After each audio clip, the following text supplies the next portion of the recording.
Pwede tayo magtanong para mapaliwanag natin ang ayos. So, recently, nagkala first day kami sa Sibayabas. Kaya yung mga naglaro po sa mga teams ay medyo updated pa, ano? Pero lalagyan natin ng konti. Okay? Pagpapalala sa unahin natin yung traveling relation. Traveling relation. Okay? Sa traveling, ginagalit po natin yung step, ha? Sabi niyo wala nanonood, ang hapang na rin at hindi pinituhan. Ginagalit po natin yung step. Una lang daw, pagkagalit ng bola, galing sa likod, zero. Zero pa ang bola, ha?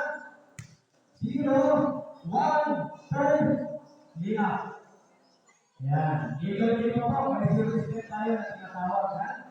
Kailan lang gagamitin yung zero step? Hindi po yan pwede sa post-play. Ano po yung post-play? Yung huli-hili ka ng pasa sa ilalim. Hindi pwede gamitin.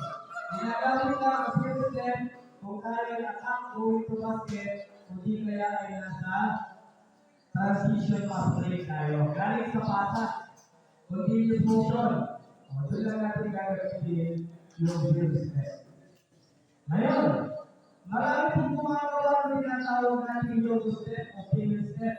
Bawal na bawal po yan. Sa gusto pong iba, bawal po yung payment step o yung step. Paano po yun? Ginamit ang isang paa na magkasunod. Marami pong gumagawa yan. Kaliwa.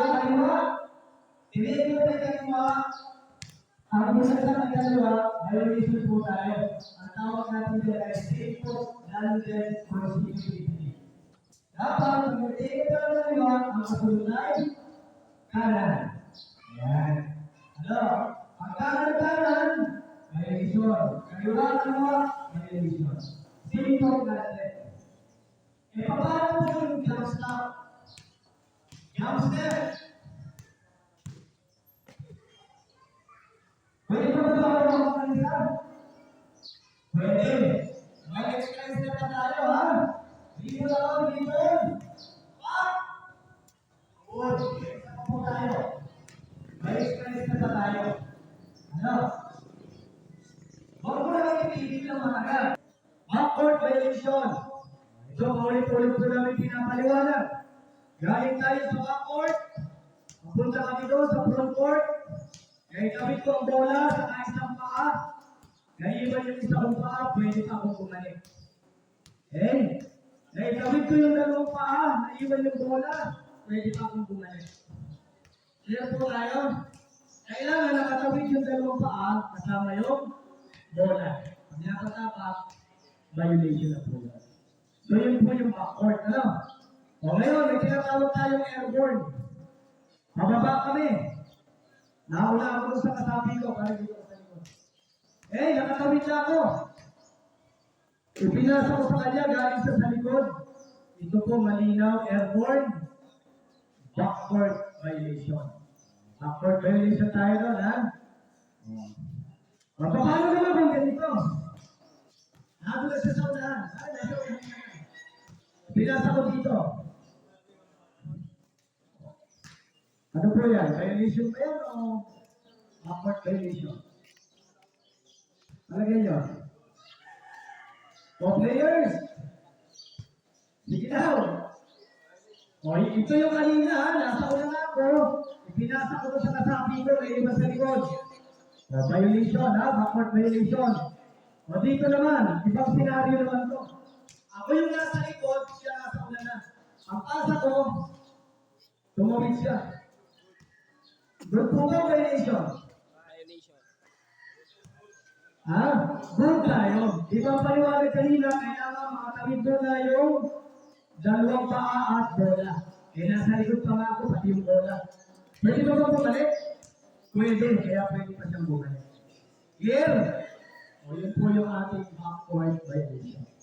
Punta po tayo sa technicalities. Technical. Technical sa obstruction of vision. Bawal po ito ha. Tinatawag ko ito dahil magaling. Ayoko pa rin ng bola. Tinatapat ko yung kanyang pangin.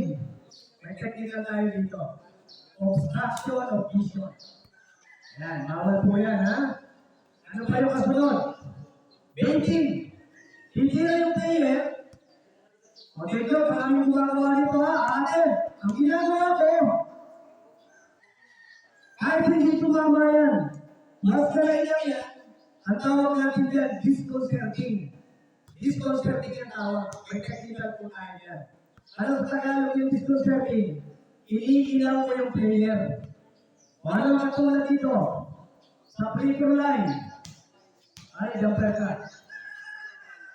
Titira na ako. Tumamit ka. Bawal po yan. May technical tayo yan, ha? Matawag natin dyan, disconcerting. Clear? Battle. Landing spot. Nakatel si player. Pinasukan ako sa gitna. Umilag lang ako. Kahit hindi po yan tumama, ha? Basta pumasok sa landing spot, may technical tayo. Pag yan ay tumama, as po tayo dyan. Pag nabalian yung tumira, out of the game tayo. Disqualification tayo. Kaya ingatan po ninyo yung landing spot. Ingatan po ninyo yung mga kalaban natin player. Huwag natin pasukan sa ilalim kapag nasa area natin. Okay? So what else? Ano pa yung kasama ng disconcerting? Nabanggit ko na kanina. Tumawid tayo during free throw. Okay? Obstruction of vision. Eto. Kapag going to basket, maraming gumagawa ito.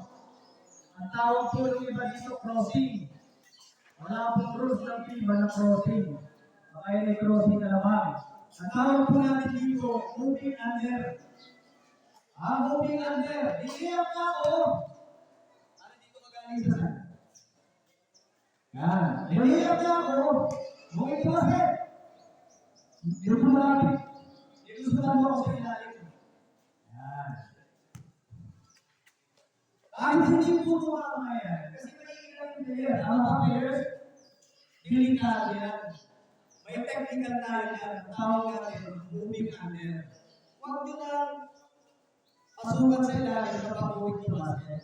Kahit hindi ka sumayag, may technical tayo yan. Pag sumayag ka dyan, may hands ko yan. Pag umagsak yung player na tinira, medyo na masama ang patak, pwede po tayo ma-out of the game. Nakuha po natin? Yan. Okay na tayo sa technical.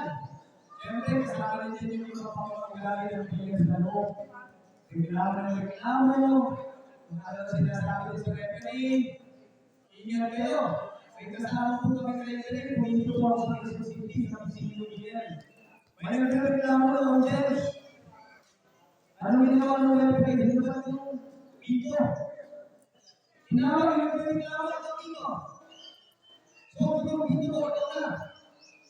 Diba? Nakapagkakita ka sa loob, hindi natin yung kaya gawin ng maayos.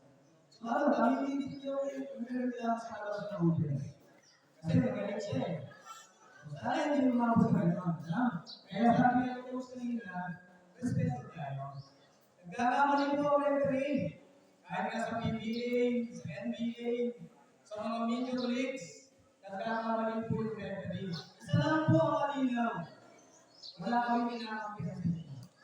Kung player na nagkakamali, kahit ay photos, maintain na ng box, hindi na susunod ng player, nagkakamali na ng player. So yung referee po, nakakawin na sa loob, sampul na sa loob na pinakagayan, natural na yung makakalusot tayo. So walang perfect compositing. Okay? Pag na-import ka ng referee, hindi na pwedeng gawin yan. Hindi na pwedeng gawin yan. Baka tayo. Okay? Okay na po tayo sa technical. Okay na naman yun sa technicalities na. Okay, hotel. Ano kapag-sila tayo? Bigis na lang. Meron po tayo apat na kakagawin na po. Unang-una, hard foul. Hard foul. Player to player, hinabang mo ng malakas, hinawaan sa ulo, hinawaan sa balikat sa likod, pwede tayo mga estudyante. Diba? Kailangan, yung paano mo, sigurado na dapat following na hapon mo. Dapat following na hapon natin. Kasunod po, siyempre, alam natin yung ask po, dalawang Pedro, Gasol, Session. Wala po tayong sit down na 3 minutes, ha? May mga player na tatanong, sir, sit down 3 minutes, sit down 5 minutes. Ang gumagawa lang po yan ay mga PBA at PBA. Sa FIFA na. Okay? Kasunod, clear pa. Clear pa. Nauna na ako, walang defense na tayo sa likod na. Hindi ka makakakita sa akin. Solo-solo na ako, pinapit niya ako mahina. Pinapit niya ako mahina sa likod. Asa po kayo yan. Bakit clear pa na ito, isipakin na ito. Ang hinapon mo, tao, hindi yung bola. Yan. Okay. Yung progressive player, nagawan ito. Nagawan ito. Okay, nagawan. May iwan ko siya, pinaw niya ako. Iwan ko sila ako, para mapilihan niya ako. Kasi, after niya, hindi kaya bola ako sa unahan. As po bola. What else? Pakapat, as po. Playing the one, not the ball. Playing the one, not the ball. Ang magaling ko, sabi ginagawa ko dito. Sinusundot-sundot ko, hinahatan ako dito sa ilalim, hinihila ko to. Iwan ko lang ito, sa gitna. So, hindi po na yung nilalaro ko, kundi tao. So, meron po tayo ng aspiran. Dapat, kung tatawag dito to, hindi na defense na tayo. Hindi pa lang. Nakakasaw ko lang.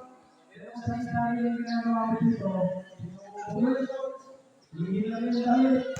Tinatala ko sa ilalim. Pwede tayo na magawagin na. Dapat po ay play the ball, not the man. Laruin ko yung bola, huwag yung tao. So, kanina po tayo. Yan. Magandang po sa information. Sabi ko po, accidente na nakakasama. Sabi ko mga nanonood, big ball. Hindi po sinagayon. Hindi ko naman ito na gusto na kamain sa paa. Wala po big ball yun. Ang big ball, nagagawan kami, inanod ko. Kung hindi kaya pumasa sa ng bola, inanangan ko ng paa. Asa mo dito? Yan, pinuhod ko, hindi kaya kinalun ko. Yun po yung big ball na. Pero pag hindi po sinadya, tumama lang sa buho sa pinipili, wala big ball na. Okay? Sa kamay naman tayo. Paano na dapat gawin yung bola? Gamit po ang dalawang kamay o isang kamay lang. Yung iba ganito ang ginawa. Hinanibol. Hinataw ang volleyball. Nakabuto pa. Sinuntok. Violation po tayo dyan. Okay? Ito pa. Nagpapakulit sa gitna. Yung depensa, inututo, pinipay.